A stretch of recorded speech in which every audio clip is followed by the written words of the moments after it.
La zone euro qui devrait échapper à une récession cette année, c'est ce que nous dit la banque américaine Goldman Sachs. Bonjour Mathieu. Bonjour David. Mathieu Plane, tout m'avait bonne année. Eh oui, très bonne Directeur adjoint du département d'analyse et prévision de l'OFCE. La question derrière, c'est qu'il y a encore quelques mois, tout le monde était hyper dark sur cette récession qui nous pendait au nez cette année, pour 2023. On se dit, tiens, et si la situation économique n'était pas aussi désastreuse que beaucoup de prophètes de malheur nous l'avaient annoncé? Oui, alors je ne suis pas sûr que le consensus était une récession, quand même. La prévision, en tout cas nous à l'OFCE, on avait une prévision y compris en octobre, de croissance légèrement positive pour 2023. Il y a un biais optimiste à l'OFCE, indécrottable. Peut-être qu'on a raison. Non, je ne crois pas qu'on était spécialement optimiste. C'est juste qu'on essaie d'identifier les différents chocs. Économique, et ça dépend de ce qu'on parle. Quand on parle de récession, est-ce que c'est technique, est-ce que c'est 2 trimestres négatifs ou est-ce que c'est une croissance négative sur l'année? Exactement. Tout le monde attendait à peu près une récession technique. D'accord, récession technique ne veut pas dire forcément qu'il y aura un chiffre négatif de croissance sur l'ensemble de l'année. C'est là, c'est quand même un peu différent, c'est-à-dire qu'y compris grâce à des phénomènes un peu techniques d'acquis de croissance, on peut avoir une légère récession au début d'année.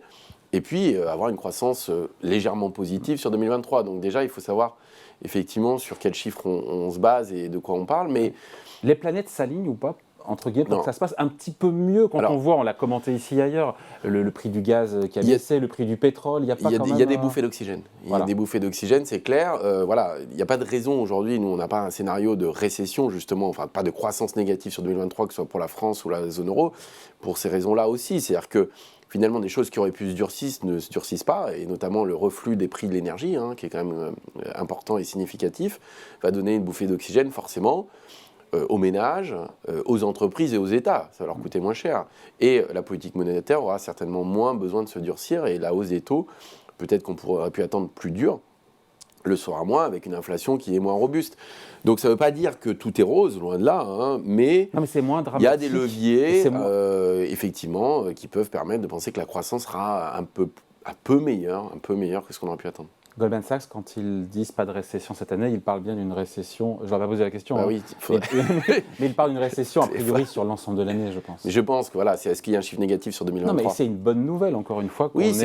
Alors on vient de 2,6% de croissance en France, donc le freinage est violent quand même. Oui, et puis il faut regarder par rapport à fin 2019, c'est-à-dire on était dans une période de rattrapage qui était très dynamique, post-Covid, avec les plans de relance notamment. Nous, par exemple, sur 2022, initialement, et le gouvernement aussi, prévoyait plus de 4% de croissance. Et on finit à 2,6%. C'est-à-dire qu'il y a un choc négatif de plus d'1,5 point, ce qui n'est pas rien sur le PIB. Et en plus de 2,6, on passe à 0, là. Et là, en plus de 2,6, on passe à 0. Ça veut dire que quand même, par rapport à un scénario de rattrapage qui était dynamique, on est sur quelque chose de plat. Donc il y a quand même ce choc qui est permanent, mais il ne faut pas oublier qu'on vient d'une période Covid où on a ce rattrapage. Par exemple, si on parle des ménages, on a un taux d'épargne des ménages qui est quasiment 2 points au-dessus de sa moyenne historique. Ça paraît peu, 2 points. Mais 2 points de revenus, c'est considérable. Et il y a une accumulation d'épargne qui est très forte. Donc il y a beaucoup d'incertitudes, je pense que... Et on peut être donc un peu plus positif, c'est ça mon sujet. C'est pas de il y a des leviers de croissance. C'est pas de verser dans l'optimisme BA, c'est de se dire que finalement, les banques centrales nous disent, bon, on a augmenté les taux d'intérêt, il en reste un petit peu, mais le gros du boulot, on a le sentiment quand même a été fait. L'inflation reflue, notamment, on l'a dit, du fait du prix du pétrole et du gaz. Voilà, il y a des choses qui sont... Voilà, on voit la résilience des entreprises, y compris dans les enquêtes, c'est-à-dire qu'on a un climat des affaires qui est même encore au-dessus de sa moyenne historique, malgré ces chocs qui se multiplient. On voit des intentions d'embauche et d'investissement qui restent élevées. D'ailleurs, ça nous surprend à chaque fois. Donc, cette résilience. L'inquiétude est plus du côté des ménages, en fait. Assez clairement, on voit des ménages qui sont déprimés. Déprimés, quand vous leur demandez les perceptions en France sur les niveaux de vie à venir pour les prochains trimestres ou les prochaines années, on est à des niveaux qui sont quasiment historiquement bas. Donc la perception sur l'avenir est mauvaise. Et disons que ça génère aussi une forme d'épargne de précaution, de surépargne qu'on voit, qui n'est pas forcément favorable à court terme à l'activité via la consommation.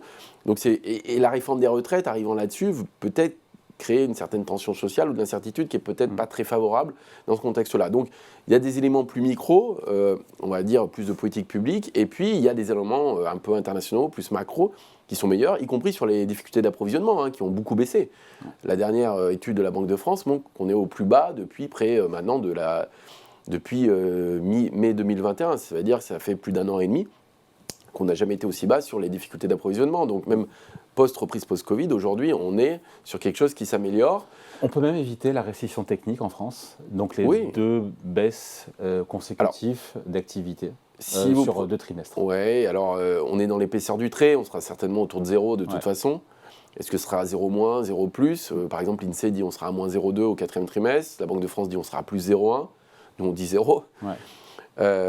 Donc on va être dans les... Donc stagnation sur 2 trimestres, 4e trimestre, oui, on est dans le dur. Premier trimestre, voilà, 2023, et après on peut avoir un levier de reprise. Toutes choses égales par ailleurs, sauf nouveau choc évidemment, géopolitique. Bien sûr, sauf si, contexte sanitaire nouveau, contexte géopolitique, bien sûr, tout ça peut jouer. Mais une fois de plus, on n'a pas eu ces effets de second tour d'inflation qui auraient pu être très élevés, ce qui veut dire aussi en contrepartie... les salaires quand même dans les négociations augmentent. Les hausses de salaire, on est sur du 3,5%. Oui, mais si vous prenez le salaire réel, on est à moins 2. Et si on rajoute les primes, nous a dit le numéro 2 du MEDEF qui était présent ici sur Boursorama, on est à 0. C'est-à-dire que prime plus hausse de salaire compense l'inflation. Bon, ok, mais je regarderai les chiffres de l'INSEE, c'est pas exact. Mais bon, d'accord. En tout cas, il y a quand même un effet qui est absorbé en partie par les salaires, parce que les salaires augmentent mais moins vite que l'inflation, donc on n'a pas cette inflation auto-entretenue, ce qui ne devrait pas conduire normalement les banques centrales à être extrêmement dures. Donc ça, c'est effectivement des points positifs. Non, les incertitudes, elles sont du côté des ménages, qui s'inquiètent quand même sur les évolutions des niveaux de vie, y compris avec les différentes réformes. Et puis l'autre question fondamentale, c'est l'évolution des faillites. Parce qu'on voit qu'on a eu quand même beaucoup d'argent public, on a des entreprises qu'on pourrait qualifier de quasi zombies, dans certains cas. Donc il y a la remontée des taux, il y a la facture énergétique qui explose. On voit que la rotation, notamment des factures énergétiques, elle prend du temps pour les entreprises qui sont sur des contrats assez longs. Il n'y a que la moitié qui vont renouveler de plus en plus pour les TPE, les PME en matière de... On voit qu'il y a un ajustement progressif de façon à prendre en charge une plus grande partie, en tout cas, de la facture énergétique. Mais il y a à surveiller quand même cette question des faillites, avec des pertes de productivité aussi importantes du côté des entreprises. On en a souvent parlé ici, mais on a eu beaucoup de création d'emplois depuis 3 ans, avec finalement une activité, si on regarde en différentiel, entre aujourd'hui et le niveau d'avant-crise, qui est quasiment identique. On est 1% au-dessus, alors qu'on a 900 000 emplois supplémentaires. Et donc, sur 2023, c'est pas l'heure de vérité pour les créations d'emplois, qu'une croissance zéro. C'est la question, elle est marché du travail pour moi là. Ouais, tout à fait. Elle est sur 2 choses. On a créé sur 2022, on a créé quoi, 400 000, 500 000 Oui, à peu près. Il faut regarder, même le dernier trimestre, on crée 100 000 emplois. 120, je crois. Un peu plus, voilà. 123. 123,2. Donc on voit bien, on a les noms. Mais en tout cas, ce qu'on voit, c'est que c'est extrêmement fort comme chiffre. Malgré le contexte, qui est quand même extrêmement inquiétant, y compris pour les entreprises, de créer autant d'emplois dans une incertitude aussi forte, avec 0,2% seulement de croissance. Justement, c'est quoi? L'expression de conundrum, c'était l'ancien président de la Banque centrale américaine, Ben Bernanke, pour expliquer que c'était mystérieux, un truc qu'on n'expliquait pas. Comment, avec 2,5% de croissance, on crée quasiment sur l'année, on a quoi, 500 000 emplois, c'est ça? Oui, on a à peu près 500 000 emplois, et surtout, quand vous regardez en différentiel, on est à 900 000 emplois de plus par rapport à fin 2019. Avec 1% d'activité.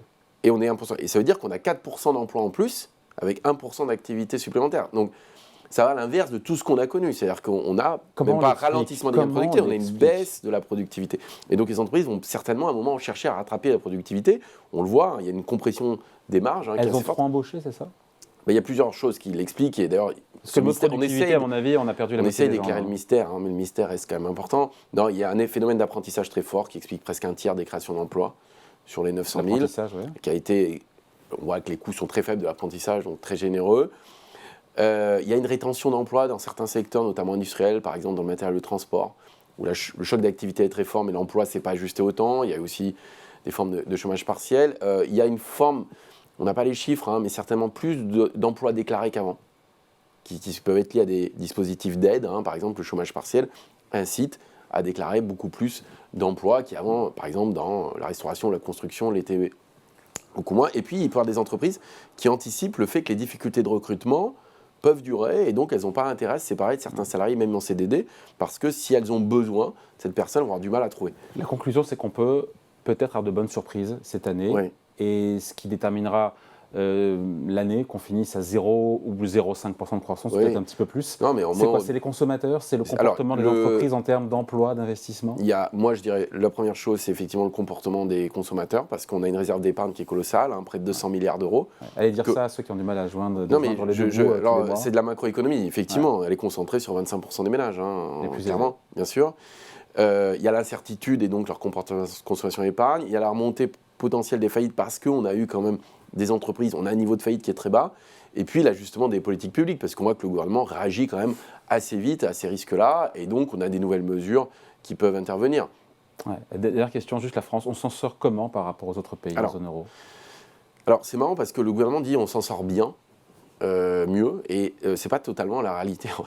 On a eu un moment qui a été plutôt mieux que le reste, c'était la période, on va dire, de l'été 2020 à la mi-2021. C'est-à-dire la période... On avait plus baissé que les autres en même temps. On avait plus baissé, mais après, même quand on prend le niveau d'activité, on fait mieux que l'Allemagne, donc on est remonté très vite et plus vite. On est les premiers à retrouver le niveau d'activité d'avant-crise parmi les grands pays européens. Sauf que depuis un an, et ça c'est un peu le paradoxe, c'est-à-dire qu'on a l'inflation quand même la plus faible d'Europe, mais si vous regardez la croissance, aujourd'hui, nous en glissement, annuel, on est à 1,1%, quand la moyenne de la zone euro est à 2,6%. Et la moyenne de la zone euro, aujourd'hui, elle est bien supérieure à celle de la France par rapport aux situations d'avant-crise. C'est-à-dire qu'eux, on continue une forme de rattrapage, alors que nous, on est quasiment sur un plateau depuis un an. Et comment on l'explique? La consommation. La consommation a beaucoup plus chuté en France qu'ailleurs. Pourtant, le gouvernement et c'est là... a dépensé 110 milliards sur exactement, il y a eu les mesures tarifaires de façon... contre l'énergie. Mais du coup, l'incertitude fait qu'on a une épargne qui est particulièrement élevée, et on a même encore une remontée de l'épargne, ce qu'on n'a pas forcément ailleurs. Voilà, merci beaucoup. Explication, point de vue signé Mathieu Plane, directeur adjoint du département d'analyse et prévision de l'OFCE. Encore bonne année. Merci David, et bonne année. Ciao.